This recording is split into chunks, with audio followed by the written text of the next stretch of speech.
What is up, Buttercup? Well, we're going to do a little different today. I got the queen and my baby granddaughter here, and they're going to make us a red velvet cake.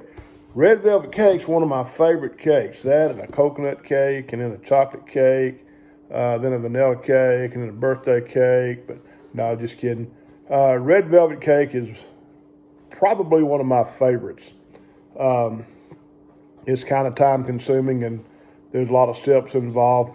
Granddaughter's here visiting. She's going to help the queen, and they're going to make us a red velvet cake, and we're going to follow them along, and you can watch as well. So stay with us, and we'll be right back. Here we are. Here are the girls. Here are the girls. So we're going to make a red velvet cake, and it takes a lot of effort. And I'm thinking if we both do it together, then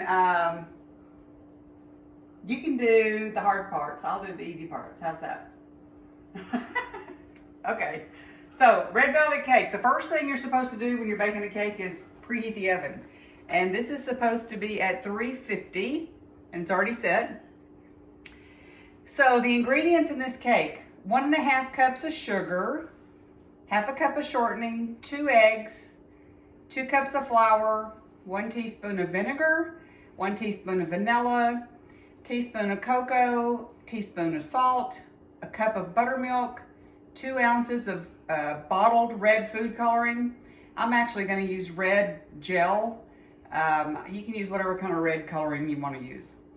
1 teaspoon of soda, baking soda. So we're going to start doing this. The first thing we're going to look at is how we do our pans. So typically for a cake, you would either butter them or you would use Crisco and flour. Old school. Then now they have all the sprays, so you can just spray them and be done. But we do want to put some parchment paper down on the bottoms because we don't want anything to be difficult when we get ready to finish. So typically what I do, Miss Sophie, is I take a piece of parchment paper, I fold it into a quarter, I lay it here on the bottom of the pan, kind of like a fourth, and I just kind of eyeball it. So really what I'm going to do is I'm just going to cut this. See how close I got?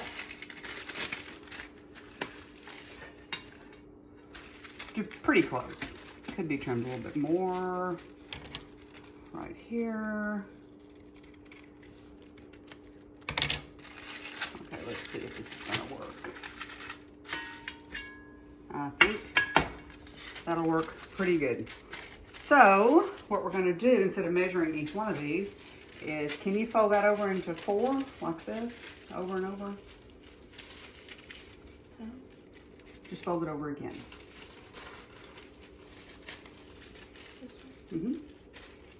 And then put the point right there. Point right there. And I'll let you cut this. Now these are left-handed scissors, but I think you can use them. So just cut that the best you can. Kind of follow that. Got it? Okay.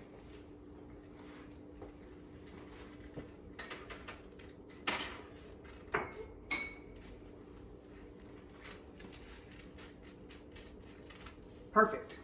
Okay, so we have the paper now. So now, if you will, I'll spray one and then you can spray the other 2. So we'll take the pan and just spray a little. Show them what you're using. Pan. Baking. It's for baking. It smells really good, doesn't it? Smells like baking. Okay. Put the parchment paper down, kind of mash it down a little, and it'll actually absorb, and it'll be kind of greasy, but that's what you want. We'll be back in just a second. So we have 1.5 cups of sugar, and we have 1/2 cup of shortening, Crisco shortening. So Sophie's going to start mixing this up, and we'll go to the next step. So we'll be back in a minute. And when it starts kind of clumping together more, and it'll start getting creamy. kind of. Maybe turn it up a little bit more. Okay, we have creamed together the shortening and the sugar, and then we've added 2 eggs, and that's kind of the consistency that we're looking for. And now we're going to take a break, and we are going to sift together our flour, salt, and cocoa. And then we're going to gradually add that with the buttermilk as we build this cake. So we've added our flour, salt, cocoa, and buttermilk. We're just getting that mixed up really good. And then we're going to add vanilla and our red food coloring. And we'll be back. Yeah, you want to put a little more?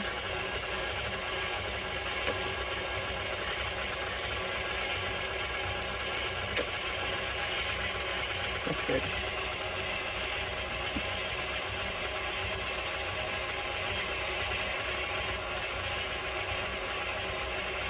Yummy. What do you think? Does that look good? Okay, let's stop it and straight down the sides.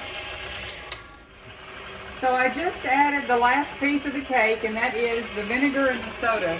So I mixed the vinegar and soda. It was a teaspoon of each. I mixed it up in a small bowl.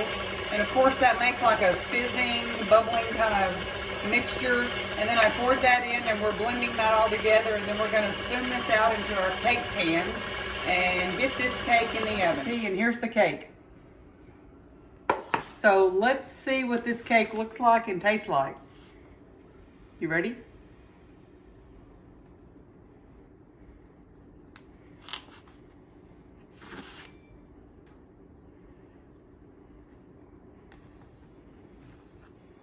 This frosting looks more like what it should be.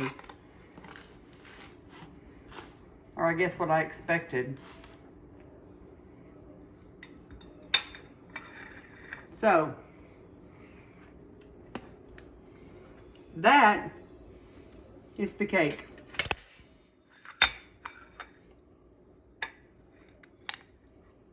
Looks good. Let's see what my husband thinks.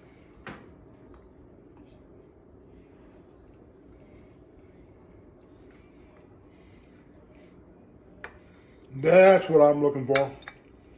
That's pretty good. Is that what you wanted? Yes, ma'am. Okay. Good cake.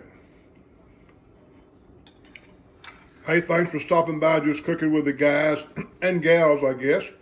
Hope you enjoy this video. Hit the subscribe button if you haven't already. Hit the notification bell, and you'll be notified every time we do a new video. So for now, we'll see you.